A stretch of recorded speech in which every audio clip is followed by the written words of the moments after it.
My name is Camille Harper, and when I was 17, my mother forced me to choose between her and my boyfriend. I chose him.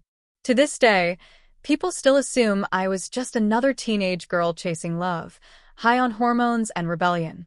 Maybe I was. But if you've never grown up in a house where love felt like walking on broken glass, you wouldn't understand why I ran the first chance I got. I grew up in a crumbling duplex just outside of Milwaukee. My mom, Dana Harper, was a waitress who never smiled unless she was talking to a stranger.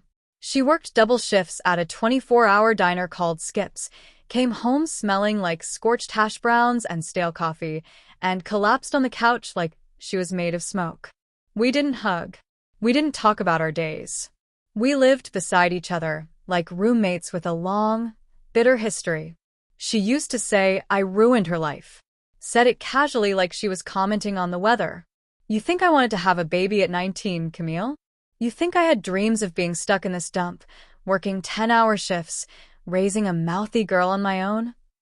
I used to shrink under her voice, every word landing like an accusation I hadn't asked for. I never knew my dad. His name wasn't on my birth certificate. All I knew was that he was long gone before my first birthday. She never talked about him. That silence felt like a second father. Always there, never comforting. And then came Trey. Trey worked at a mechanic's garage 2 blocks from my school. He was 20, with deep-set brown eyes and hands that were always stained with grease. I met him when my friend Mandy's car broke down, and we stopped by his shop. He offered us sodas from the mini fridge, joked that Mandy's car was held together by hope and duct tape. After that, I started accidentally walking by the garage after school. One day, he asked if I wanted to grab a bite. I didn't ask my mom. I just went. With Trey, I felt seen. Not just looked at, but really seen. He listened when I talked. He asked questions like he cared about the answers. And when he held my hand, it didn't feel like I had to be anyone else.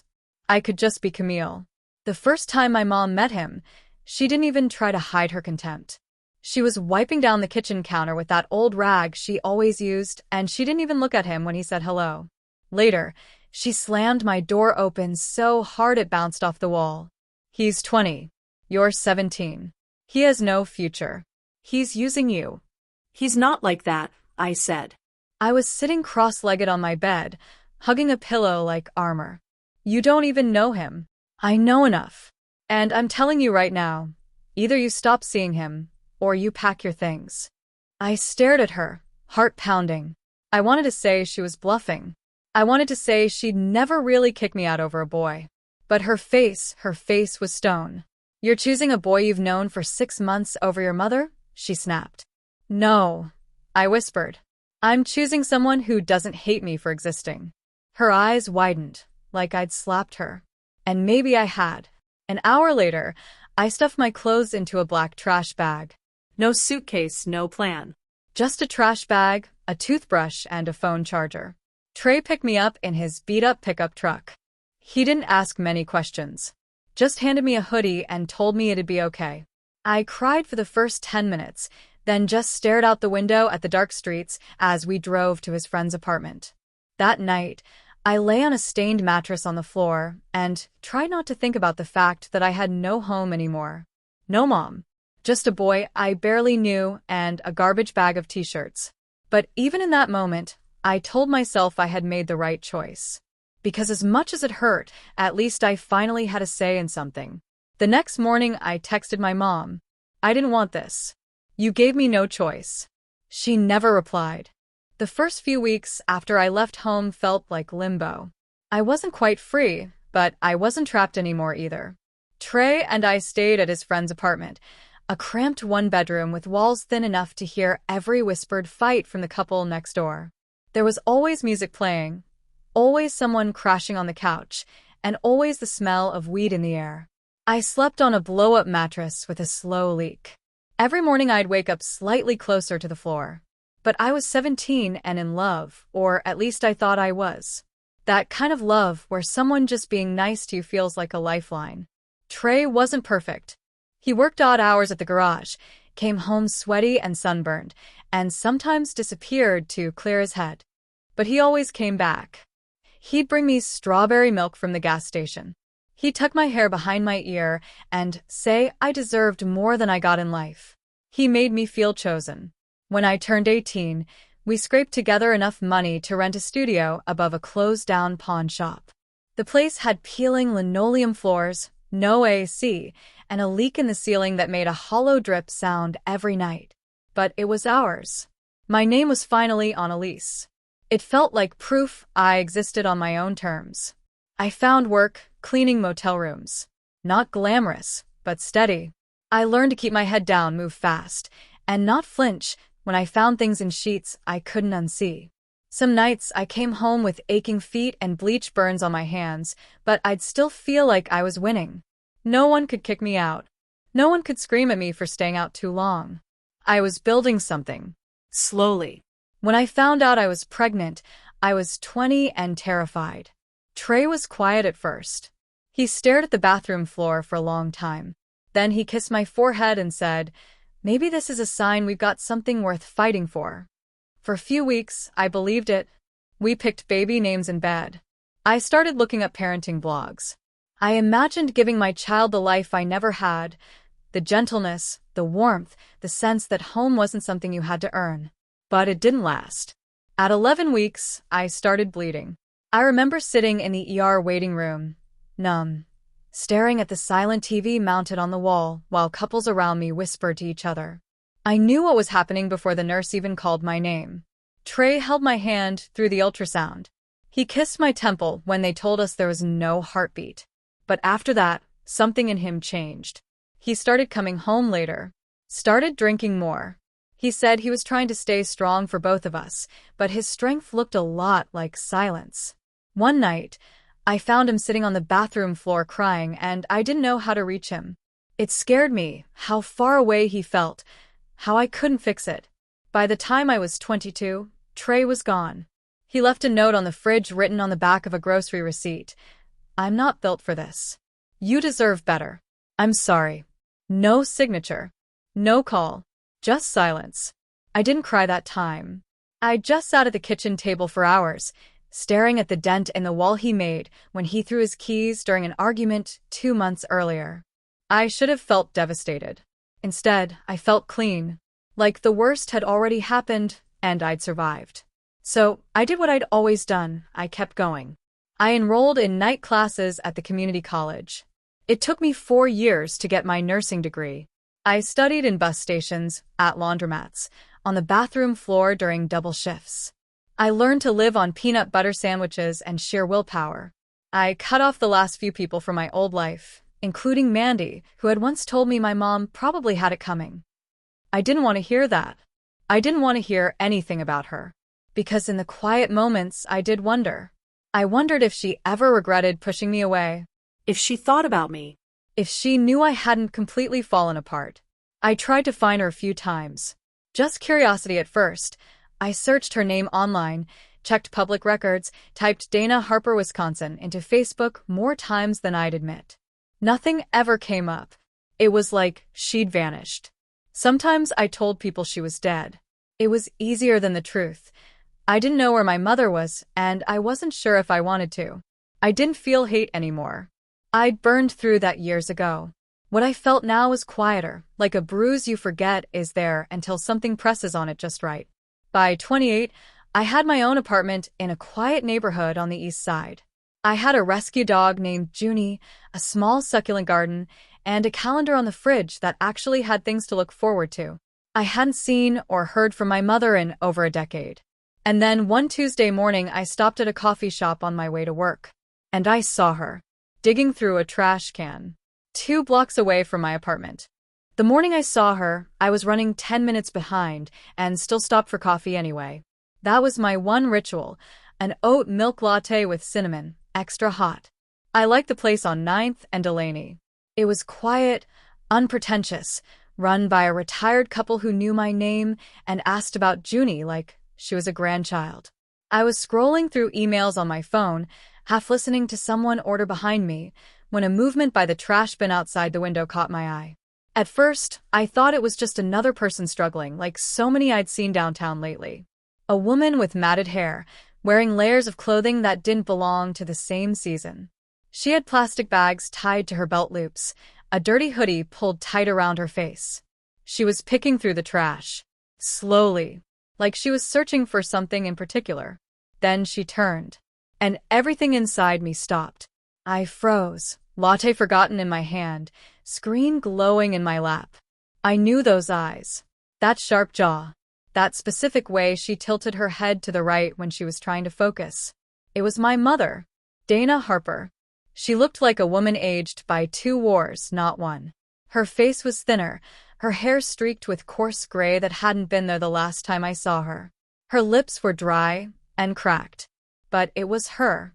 The same woman who once screamed at me over burnt toast. The same woman who used to sing Patsy Cline while washing dishes when she thought no one was listening.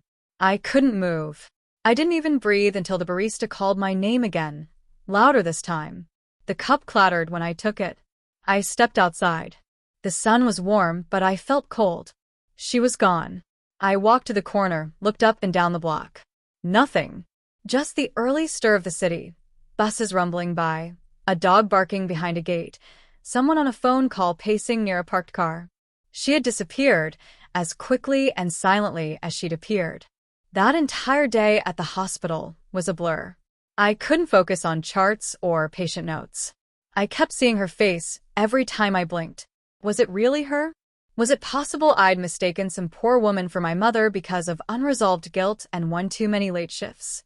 But no. It was her. I knew it, deep in my bones. The next morning, I went back to the coffee shop. And the next. On the 5th day, I found her.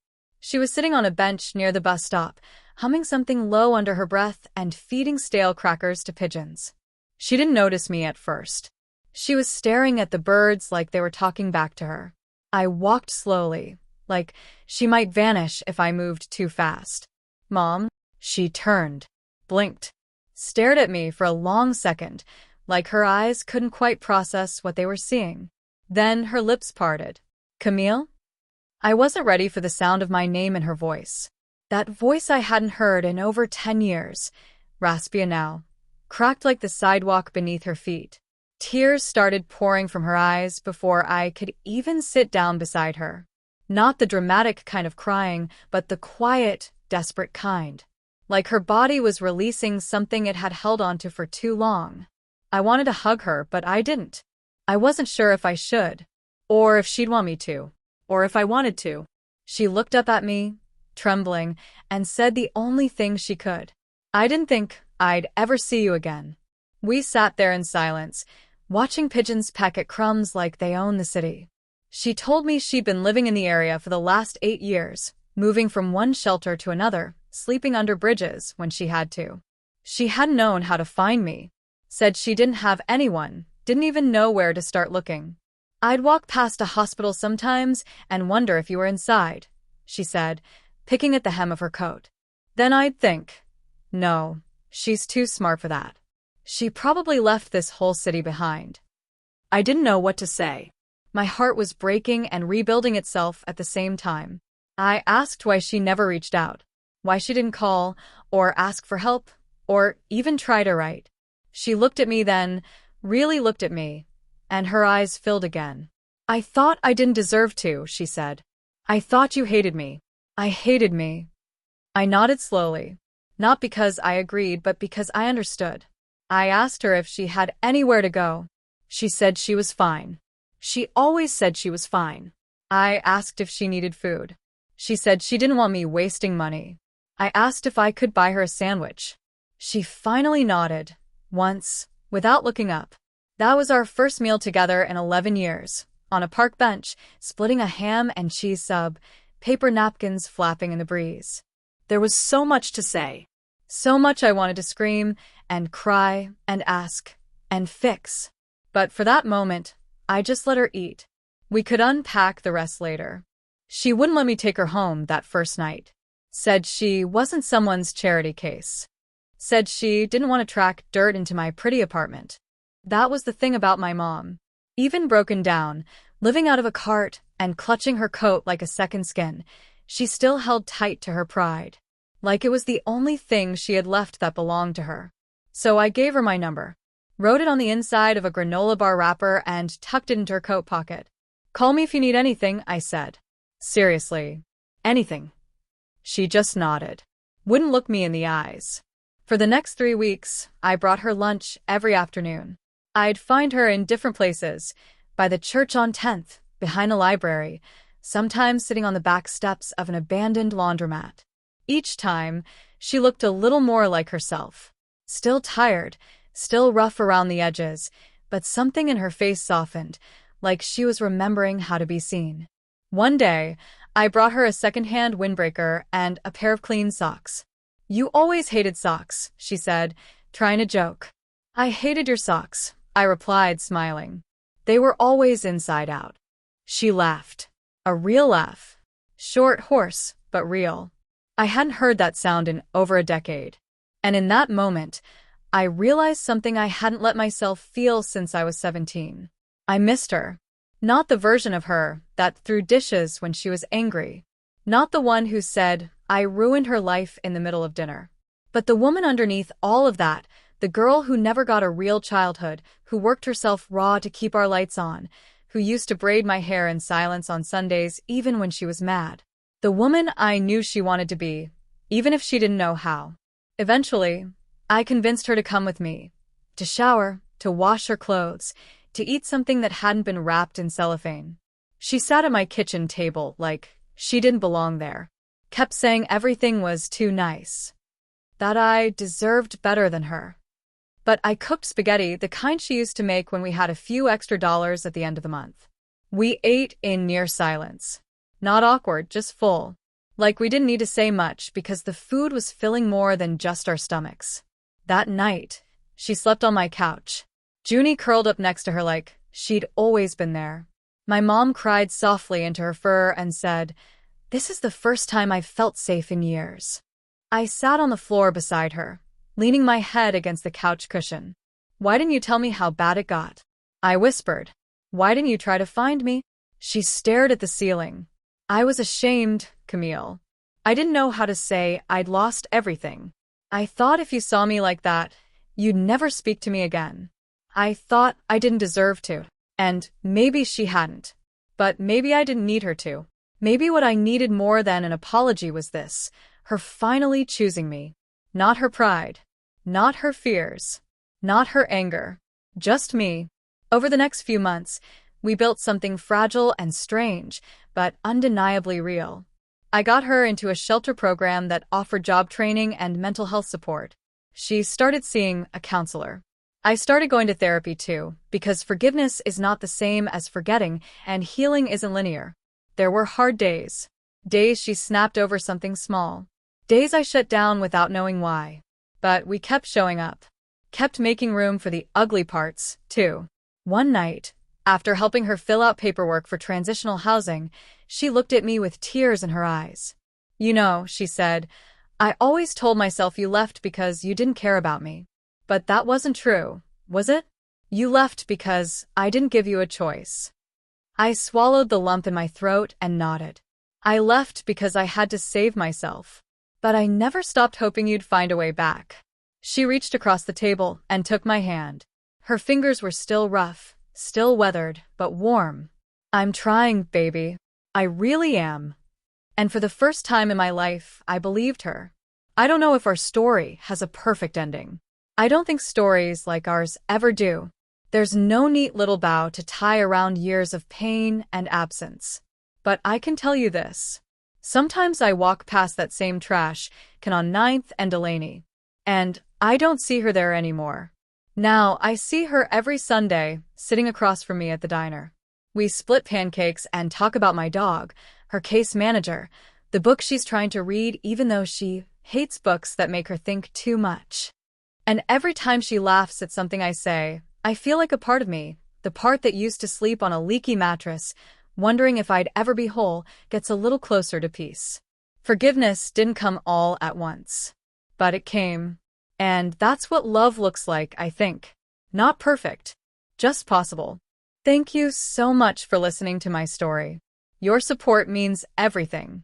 If this story touched you or made you think, please subscribe to our channel for more real, powerful stories.